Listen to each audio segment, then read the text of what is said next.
Hello दोस्तों, स्वागत है आप सभी का मेरे YouTube channel crack it with me पर। मैं आपका दोस्त यशवंत फिर से आ गया हूँ आपके आज के डेली वोकैब सेशन के साथ, जो कि आज अपना डे 3 है। तो चलिए देखते हैं आज कौन कौन सी वोकैब से अपने लिए। प्रिपरेशन स्ट्रेटेजी में आपको पहले 2 वीडियोस में बता चुका हूँ। अपन डेली 5 आइडियम्स फ्रेजेस करेंगे, 1 वर्ड सब्स्टिट्यूशन करेंगे, सिनोनिम एंटोनिम्स डेली करेंगे। इस तरह से अपन डेली के 25 से 30 वर्ड्स डेली याद करेंगे। ठीक है, आगे चलते हैं। तो आज का पहला आइडियम है ए बोन ऑफ कंटेंशन। देखिए, ए बोन ऑफ कंटेंशन को आप ऐसे याद कर सकते हैं कि जो हड्डी होती है शरीर की वो होती एक इंफ्रास्ट्रक्चर जो होता है, जो बेसिक चीज़ होती है जिसके बिना शरीर नहीं चल सकता। मान लीजिए अगर आपके शरीर में हड्डी नहीं है तो आपके पैर आगे चल रहे हैं और आपको पता चलता है कि आपका सर पीछे लटकता हुआ आ रहा है। ऐसा नहीं हो सकता ना, क्योंकि आपका जो शरीर की जो मेन चीज़ है वो आपकी बोन होती है। ऐसे ही किसी भी झगड़े का जो कारण होता है उससे आप उस जगह पर ये यूज़ करते हैं bone of contention. A bone of contention का मतलब होता है cause of dispute, cause of quarrel, झगड़े का कारण। अब तक ये 6 बार पूछा जा चुका है एसएससी के एग्जाम्स में। ठीक है, आई होप आपको समझ आ गया होगा ये। नेक्स्ट वर्ड की चलते हैं अपन। नेक्स्ट आइडियम है ए bull in A China shop. China में किसी दुकान के अंदर अगर कोई सांड दिखे तो आप क्या कहेंगे? An extremely awkward clumsy person, A clumsy person in A delicate situation. एक एक्सट्रीमली awkward जो सिचुएशन होती है उसके अंदर, देखिए क्लमसी का मतलब होता है अनाड़ी, क्लमसी का मतलब होता है अनाड़ी आदमी, और डेलिकेट मतलब नाजुक। मैंने यहाँ पे जो वर्ड्स थे जो आपको पता होने चाहिए, अगर किसी को नहीं पता है तो मैंने यहाँ लिख दिए। क्लमसी का मतलब अनाड़ी होता है, डेलिकेट का मतलब नाजुक होता है।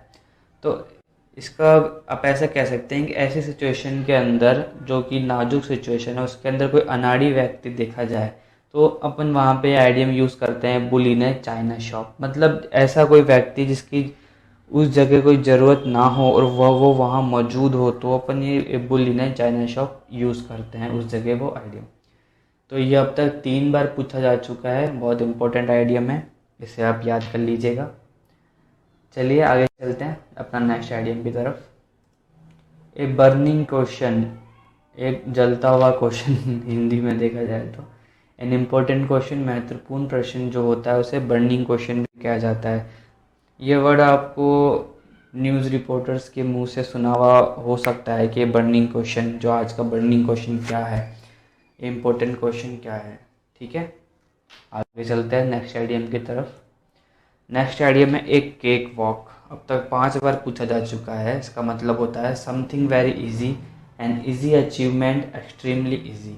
मतलब कोई बहुत ही आसान सा टास्क होता है, उससे हम कहते हैं एक केक वॉक। अब तक 5 बार पूछा जा चुका है, ये भी इम्पोर्टेंट है, याद कर लीजिए कैसे। चलिए आगे चलते हैं नेक्स्ट आइडियम की तरफ। अपना आज का आखिरी आइडियम है एक कैन ऑफ वॉर्म्स। एक कीड़ों से भरा हुआ कैन, हिंदी अनुवाद तो इसका यही होगा पर ये आइडियम में जो वर्ड लिखे हुए हैं इनका सेम मतलब नहीं होता है, इनका कुछ और मतलब होता है।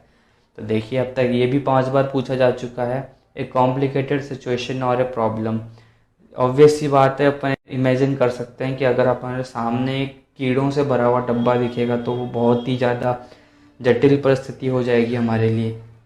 ठीक है, कॉम्प्लिकेटेड सिचुएशन और प्रॉब्लम इसका मतलब होगा सही। देखिए आपको केवल हिंदी वर्ड पर ज़्यादा ध्यान देना है, क्योंकि इंग्लिश आपको एज इट इज़ नहीं मिलने वाली पेपर्स के अंदर। कुछ और वर्ड्स को घुमा फिरा के जरूर दे सकता है वो, बट आपको अगर एक कॉन्सेप्ट क्लियर हो जाएगा आपका कि इसका मतलब ये हो सकता है, तो आप वर्ड समझ जाएंगे और उसको टिक कर देंगे। ठीक है, आज का आइडियम फेजेस कंप्लीट होते हैं। नेक्स्ट फेज की तरफ चलते हैं अपन। 1 वर्ड सब्स्टिट्यूशन शुरू होता है यहाँ से, और आज का अपना पहला वर्ड है एबोरिजिनीस। देखिए अपने पहले सेशन के अंदर एक वर्ड था एबोरिजिनल, जो कि इसका मतलब था मूल निवासी, जो कि मैंने बताया था। ये भी वही है एबोरिजिनीस, बस ये नाउन फॉर्म है। 3 बार पूछा जा चुका है। इसका मतलब होता है the inhabitants living from earlier times in a country, the original inhabitants, natives of a country. किसी देश का मूल निवासी। देखिए मैं आपको हर फॉर्म इसलिए बता रहा हूँ क्योंकि कई बार अपन कंफ्यूज हो जाते हैं कि अगर इसके आगे अपन TION लिखा होता या फिर कुछ और लिखा हो तो तुम पहचान नहीं पाती क्या ये वही वर्ड है या नहीं। पर मैं कंफर्म किस लिए बता रहा हूँ कि ये उसी वर्ड का नाउन फॉर्म है, इसका मतलब भी किसी देश का मूल निवासी ही होता है। ठीक है, आगे चलते हैं नेक्स्ट वर्ड की तरफ। एब्रिज। एब्रिज का मतलब होता है to shorten a piece of writing without losing the sense. छोटा कर देना, मतलब किसी भी पैराग्राफ वगैरह को अगर अपन छोटा कर देते हैं जिससे कि उसका मूल सेंस चेंज नहीं हो रहा है तो उसे अपन एब्रिज कहेंगे। ठीक है, आगे चलते हैं नेक्स्ट वर्ड की तरफ। अरे देखो नेक्स्ट वर्ड तो यही आ चुका है, एब्रिजमेंट। एब्रिजमेंट मैंने बताया था, छोटा कर देना, संक्षिप्त करने की क्रिया। A shorten version of larger work. ठीक है, नेक्स्ट वर्ड की तरफ चलते हैं। अब्रोगेट। अब्रोगेट देखिए एक न्यू वर्ड है होगा, इसका मतलब होता है कैंसल और do away with a law और एग्रीमेंट। यदि देखिए कोई भी लॉ है, कोई भी कानून है या फिर कोई भी एग्रीमेंट है, उसे रद्द कर देना, कैंसिल कर देना एब्रोगेट कहलाता है। निरस्त व रद्द कर देना कहलाता है।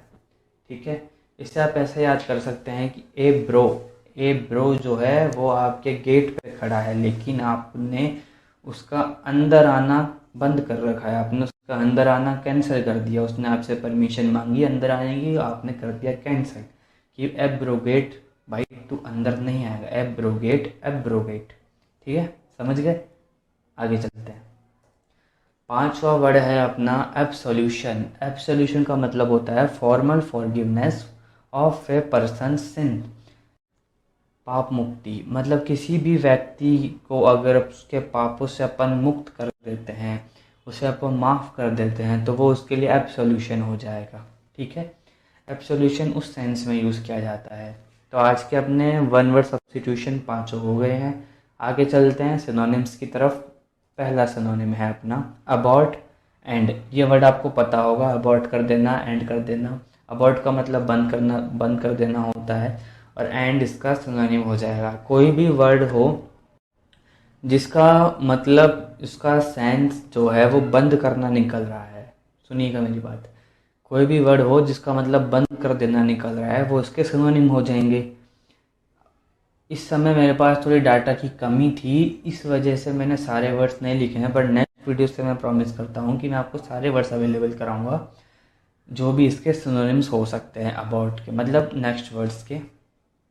ठीक है, नेक्स्ट वर्ड की तरफ चलते हैं, अपना है अबॉर्टिव। देखिए अबॉर्ट और अबॉर्टिव दोनों अलग अलग चीज़ है।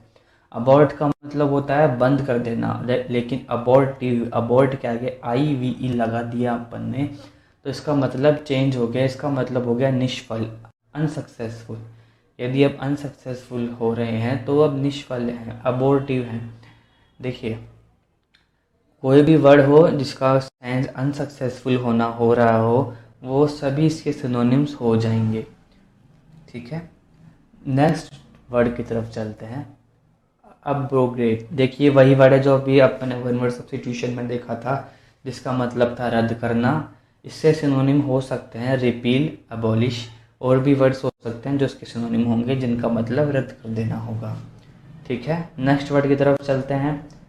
देखिए एक ये न्यू वर्ड आ गया है, एब्रप्टली, यानी कि एकाएक, अचानक, सडनली कोई चीज़ हो जाए तो उसे एब्रप्टली कहा जाता है। कोई भी वर्ड जिसका मतलब अचानक होना, सडनली होना हो, वो इसके सिनोनिम्स होंगे। ठीक है, आगे चलते हैं नेक्स्ट वर्ड की तरफ। अपना आज का पांचवा सिनोनिम है एब्सोल्युटली, बिल्कुल। देखिए एब्सोल्यूट अभी अपन ने वर्ड पढ़ा था, पर ये एब्सोल्युटली है। एब्सोल्युटली का मतलब डेफिनेटली होता है, बिल्कुल होता है, ये आपको वर्ड पता होंगे। लेकिन देखिए एक वर्ड के आगे एलवा या फिर कोई प्रीफिक्स लगा के अपन उसका मतलब पूरा चेंज हो जाता है, इस बात का ध्यान रखिएगा। देखिए बिल्कुल, डेफिनेटली। अब आगे चलते हैं एंटोनिम्स की तरफ। पहला एंटोनिम अपना है एब्यूडेंस। एब्यूडेंस का मतलब प्रचुरता, कोई भी चीज़ जो अपने पास काफ़ी है, प्रचुर मात्रा में है, वो एब्यूडेंस कहलाता है। और इसी का उल्टा हो जाएगा स्कैरसिटी। स्कैरसिटी का मतलब होता है कमी।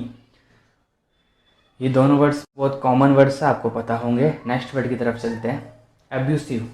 एब्यूसिव का मतलब होता है अपमानजनक, कि अगर आप किसी भी इंसान को आप अब्यूज़ करते हैं, उसे आप बुरा भला कहते हैं, तो वह बहुत अपमानजनक बात होगी, अब्यूसिव बात होगी। और इसी का उल्टा हो जाता है लॉडेटरी। यह एक न्यू वर्ड है। लॉडेटरी का मतलब होता है सराहने योग्य, प्रशंसा करने योग्य। ये इसका एंटोनिम हो जाएगा। देखिएगा, ऐसे एंटोनिम इसके बहुत सारे हो सकते हैं। जैसे कि मैंने बताया था, जैसे जो भी वर्ड हो उसका मतलब सराहनीय योग्य, प्रशंसा करने योग्य हो रहा है, वो ऑटोमेटिकली इसका एंटोनिम हो जाएगा। ठीक है, लॉडेटरी एक न्यू वर्ड था, इसलिए मैंने यहाँ लिखा है। नेक्स्ट चलते हैं अपन। नेक्स्ट वर्ड है अबेटिंग। अबेटिंग का मतलब होता है सटा हुआ। सटा हुआ यानी कोई भी पास की वस्तु है, अपने अपने निकट है, वह अबेटिंग कहलाएगी। और इसी का एंटोनिम हो जाएगा फार। फार यानी दूर। जो भी वर्ड दूर का सेंस दे रहा है, दूर जाने का सेंस दे रहा है, वो इसका एंटोनिम हो जाए। अबेटिंग एक न्यू वर्ड है, याद कर लीजिएगा, सटा हुआ। अपना अगला वर्ड है एसेलरेट। एसेलरेट सबको पता होगा कि इसका मतलब गति बढ़ाना होता है, और इसी का उल्टा होता है डिले करना, लेट करना, देर करना। ठीक है, नेक्स्ट वर्ड की तरफ चलते हैं। आज का अपना आखिरी वर्ड है एसेंचुएट। एसेंचुएट का मतलब होता है जोड़ देना। उसी का उल्टा हो जाएगा डिस्पैरेज, उपेक्षा करना, नीचा दिखाना। एसेंचुएट को आप ऐसे कह सकते हैं कि अपन किसी चीज़ की प्रशंसा कर रहे हैं, या फिर किसी को अपन सराहना कर रहे हैं। एसेंचुएट जोड़ दे रहे हैं किसी बात पे। डिस्प्रेस का मतलब वही होता है उपेक्षा करना, इग्नोर करना, नीचा दिखाना। इसका एंटोनिम हो जाएगा। डिस्पैरेज और एसेंचुएट न्यू वर्ड्स हैं, याद कर लीजिएगा। चलिए आगे चलते हैं। कॉन्ग्रेचुलेशंस, आज आपने 25 वर्ड्स याद किए और 5 आइडियम फ्रेजेस याद किए मेरे साथ। तो ऐसे ही बनी रहिएगा, अपन डेली आइडियम फ्रेजेस और वोकैब की क्लासेस लेके आते रहेंगे, जिससे कि आपकी वोकैब आपके बाकी कोर्स के साथ प्रिपेयर होती रहेगी। ये मानिए बहुत ही अच्छा तरीका है वोकैब को याद करने का। चलिए मिलते हैं नेक्स्ट क्लास में। धन्यवाद।